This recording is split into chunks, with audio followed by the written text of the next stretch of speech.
Hey everyone, I'm Mortika Lacrosse, and you're watching another episode of Strange But True. Now, there's this particular type of a parasite, if you will, and it swims into the fish's mouth, right? And basically, it'll eat away its tongue, and then it replaces that tongue as the tongue. So this parasite becomes the tongue.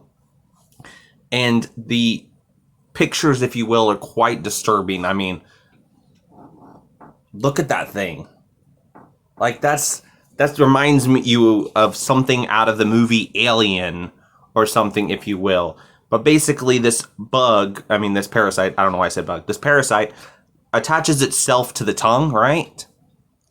After, the stump of the tongue, because it eats away part of the tongue and then attaches itself to the tongue and then becomes the tongue. So it replaces the fish's organ and becomes that particular organ. And basically, it creates the symbiotic relationship, if you will. But I just can't get past the fact that it looks like something out of an James Cameron Alien movie.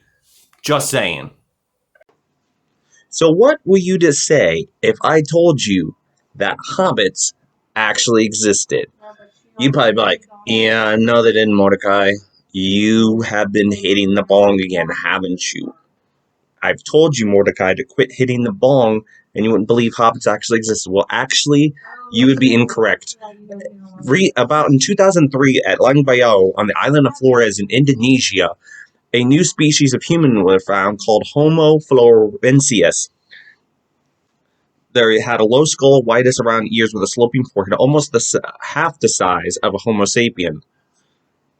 So they were about like 3 to 4 inches, if you will. They weren't as tall as a human, and so most likely the closest thing that we could compare them to would be obviously hobbits. And they were around the same time that Homo sapiens came to be. So, in a way, believe it or not, hobbits kind of existed. It's just the scientific term would be Homo florensis. So continuing with our path there of things that people didn't realize were real, dragons. And you're like, okay, Mordecai, you have to be stretching things this time. There's no way that dragons could have actually been real. Well, it's strange and it's true.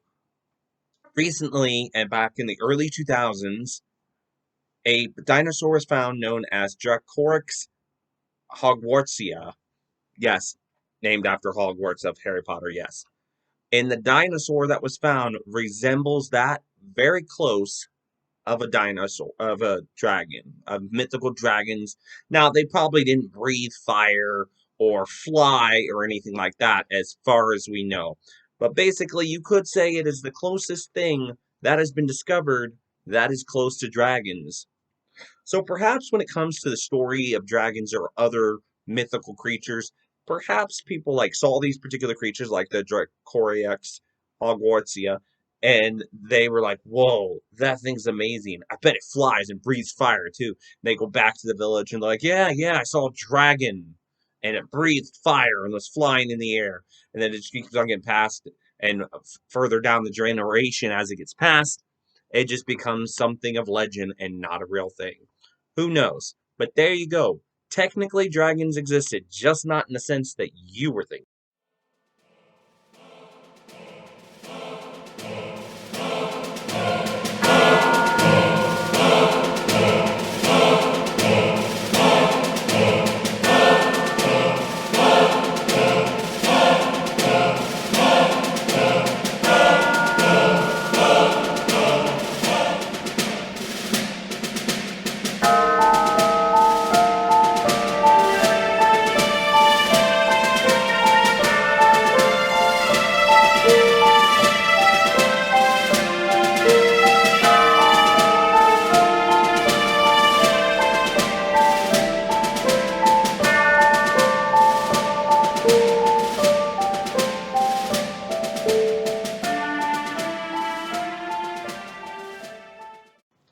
So, this next part, or next segment, if you will, is about zombies. Now, zombies don't exist in the sense of The Walking Dead and the brains,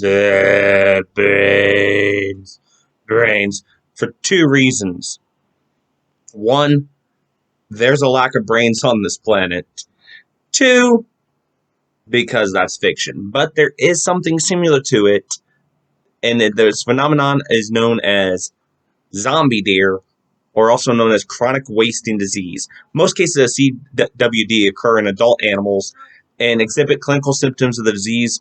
It was 15 months. It's progressively and is always fatal. Behavioral changes, emaciation, weakness, ataxia, salivation, aspiration, pneumonia, and progressive death. The case of CWD is a prion or misfolded form of a normal protein known as prion protein that is most commonly found in the central nervous system and the peripheral nervous system. This is shown to be capable of converting normal protein to an abnormal form, leading to a chain reaction. It's transmitted by this mechanism. So basically, that leads to what you just saw in the clip before this particular part, creating what looks like zombie deer.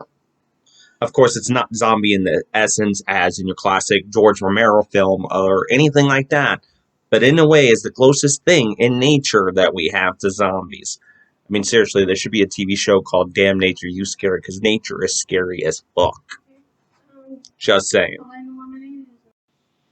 So that's all we have time for today, and as you can tell, I was playing with the green screen, so sorry if I don't have it exactly how it's supposed to be, or it kind of just looks a little off. Still trying to figure it out, the software that I'm using for the green screen. But comment in the comment section of what you thought of these strange but true things that occur in nature. I'd like to hear your feedback. And if you would like to see more of these type of videos, just strange but true videos in general, make sure you hit that subscribe button and that notification bell to be notified of future strange but true videos. As always, check the description bar down below. And also, as always, comment down below what you thought of any of this video. As always, I'd like to hear your feedback. Thank you for watching.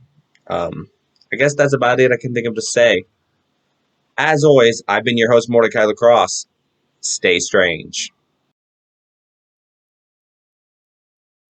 But basically, this bug, this parasite, I don't know why I said bug, this parasite. Well, what would you to say?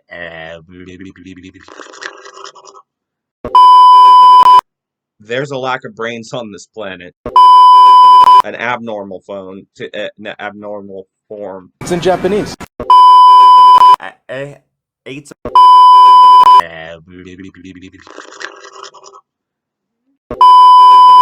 unicorn rhino. It sounds made up, but I mean, it's an actual thing. I would like to begin with a poem in old-fashioned meter. Be good to us, and we'll be good to you. Be good to us,